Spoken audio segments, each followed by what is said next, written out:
சக்கரை பொங்கல் தாங்க பண்ண போகிறோம். அதுக்கு வந்து பார்த்திங்கன்னா ஒரு 200 பச்சரிசி எடுத்துருக்கோம்.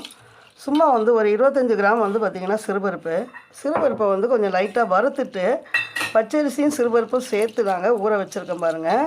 இது ஊறிக்கிட்டு இருக்கட்டும். இப்போ ஏலக்காவை நம்ம லைட்டாக வந்து வறுத்து எடுத்துக்கலாம். அப்போ தான் நமக்கு ஈஸியாக இருக்கும் பொடிக்கிறதுக்கு.